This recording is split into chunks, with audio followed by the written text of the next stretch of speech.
Yeah, she knows how to rock a pair of boots, alright. I've been down and kissed those feet any day of the week.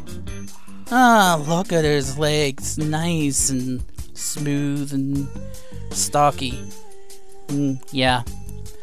That staff tells you she's strong, determined, and free-willed.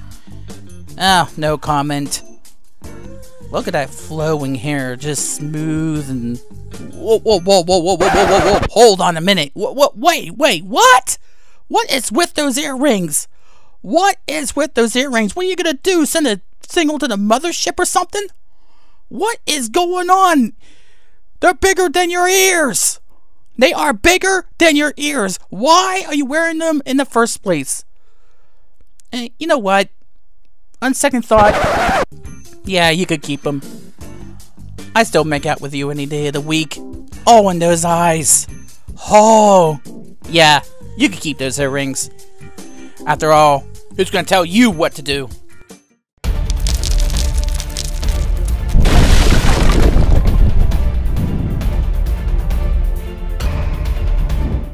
Okay, now that we got half of my subscriber base leaving me after that intro, hello everybody, welcome to Immediate Impressions. I am your astounding host, well astounding as I would like to think I am, JD Shadow, and this is going to be a quick review, or as quick as I could possibly get it, of Sailor Moon Crystal the Black Moon arc. And the reason why you saw that intro in the first place, other than the fact that I wanted to offend half of my subscriber base, well, not really, but, you know. The reason why I did that is because you should know by now that to me, the sexiest sailor is, of course, Pluto. And there's a good reason why. Not only does she have that stocky figure to her, and she has that long flowing green hair that I so love, and those eyes are mesmerizing and hypnotizing, but she is strong-willed, she is strong-determined, and she carries a big stick with her. Literally, a big stick. Look at the size of that thing. It's just the fact that those earrings, I don't know about those. In some ways, I kind of understand where they're going for with that, but at the same time, holy crap, I was not expecting those earrings to be that big and that much of hot pink. But then again, that is Sailor Pluto for you. I don't mind that at all, as long as I get to look at her, and that's the only real thing that I am unsure about. Everything else, I was hoping that she would not be screwed up in this series, and they obviously did not screw her up. This is, of course, the R arc if you are following the 90s anime instead of the new one, and we're going to try to not call this SMR, though it's going to be kind of hard to do just that, to not call it SMR, because quite frankly, everyone identifies that with this particular arc, and the first thing that we see is a unbelievable vortex animation. I did enjoy that, and down comes Chibiusa, and right away, I didn't think that they would do this imagery right away, is the gun to Usagi's head from the kid. And what? Now, I'm not sure if they did it that fast in the manga or not, but the only time that I saw the original anime do this was in Promise of the Rose, that movie in which she tries to convince Usagi to go up and save Mamoru, which, by the way, even if you don't like Sailor Moon in of itself, I recommend that and Hearts on Eyes as probably one of the better anime movies around. I did enjoy them, and even if you didn't have any knowledge of the series, you could probably get into those movies without a shadow of a doubt. They have such an excellent story to them, such an excellent amount of action and drama and everything else in between, everything you would expect a fan to like and everything you would expect an anime fan to like. Just movie in general, they're just good movies. Now, I'm not going to say anything about the Super S movie because the only thing I really remember about that is vaguely the plot. That's how much I really didn't get into that movie. Maybe it's just me having to go back and watch it. I'm not sure. Just the motion that I don't remember that much should tell you something about what I think about it, but maybe it's just me not remembering parts of it. But in any case, let's get to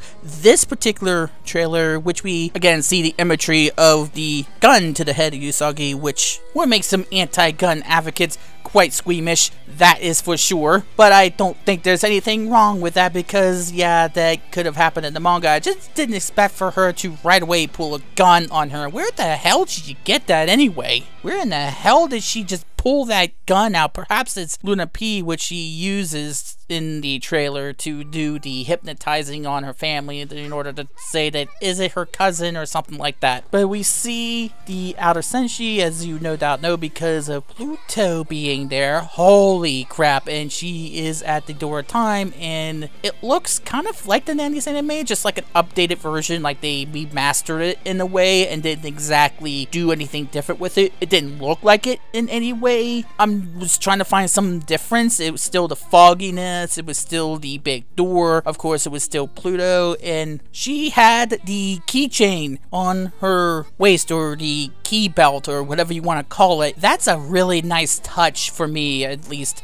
That even makes her more sleek and more attractive and more strong-willed. I don't know why it is. I don't know my love for this character. I don't get my attraction for her. I just get it. At the very least, it's a good sailor in order to be attracted to, since she is really strong-willed and she has that strength about her. And from her face and her demeanor, she's going to have the exact same maturity about her that she had in the 90s anime and in the manga. This is going to be so good if they don't screw up her character. Please, let's not screw up her character. Obviously, there is no subtitles in this particular trailer. There is one that Miss Dream made that is floating around on YouTube. I think I got that right. I think it's Miss Dream that made it. I'll have to look when I'm done with this. If I am wrong, I will annotate this video. But one of the other things that I thought was really surprising was that they showed the actual Black Moon with the depiction that there could be some fire in some form of fashion in the Black Moon. It looked kind of like the sunspots from the 90s anime. Remember in the Dark Kingdom story arc when the sunspots started, when you got to the final 2 episodes where they had that plan of doing whatever to the sun. It seemed like that, which made me at first think that perhaps they were continuing with the whole idea of materia being not just manipulating Beryl, but it was a form of chaos or something like that.